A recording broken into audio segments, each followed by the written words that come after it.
Live from FANFAIRE is SEV Network, and we're here with. Adrian Garcia. Sherod Ford. So, guys, tell me a little bit about your project. Okay. Well, myself and Adrian, we've been playing D&D, classic role-playing game, for almost 30 years of our life. And it got to that point where we wanted to create a game that kind of developed new systems, developed new ideas. We were able to write our own worlds. So, like, just giving us this opportunity to allow our creativity to kind of be embedded into the game. And so we came up with Dungeonborn, which again it does have the D20 system in it, but kind of like to the bare bones, and then it adds our twist to it so that it's a more fun, interactive game where you can kind of evolve your character differently. In D&D, sometimes you're not allowed, the character kind of goes onto this straight path.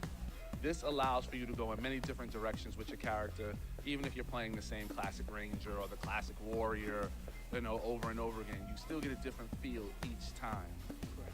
So. Agreed. What we try to do is give the player options. In the current iterations of the game, and even past iterations of the game, they were kind of limited. So what we wanted to do was, we played these as homebrew games. So we wanted to develop them, expand on a lot of the rules that were out there, and just broaden it out for the new player that was coming in and make it exciting for the old player. As well as, giving it a kind of different way of looking at a role-playing game.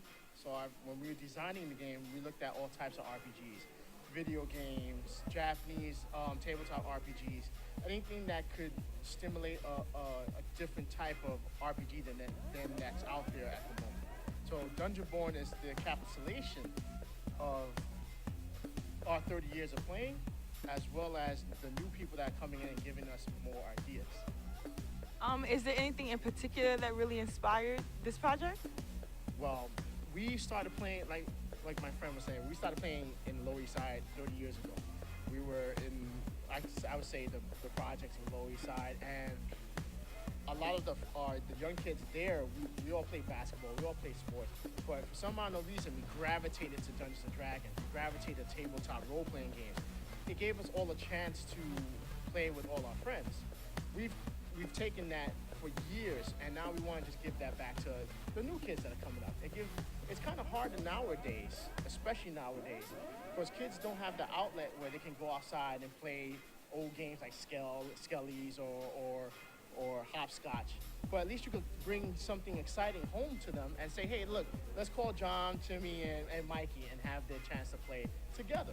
We don't have a lot of games like that, and we need to push that. It also opens the door to, like, imagination. So you're in this place where, like, we're comic book fans, where, Star Wars, Star Trek, we, like, go through all the different types of genres, and it's allowing that ability to have that imagination, to be able to sit there and kind of like, oh, I can imagine being in this scenario, like as if you were in Lord of the Rings or something like that.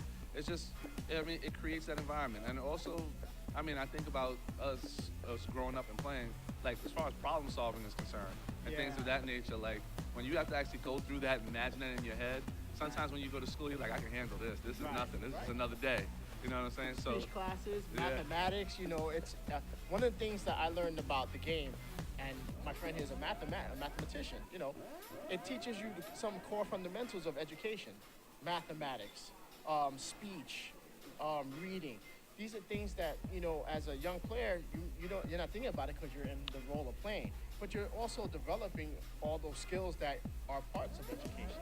So it gives it's another avenue that you can go to. And again, if you're an anime fan, there you go. It opens up these worlds where you can say, hey, I want to create a Naruto game. I want to create a Dragon Ball game.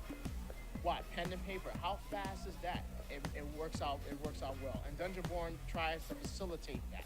That's what our goal is to do. Is to say, hey, this is your imagination. Take the rules that we have. You don't have to follow them exactly, but use that imagination and run with it.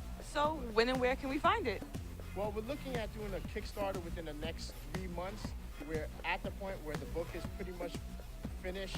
We've done a couple of anthologies for the campaign world, the actual world where everything happens.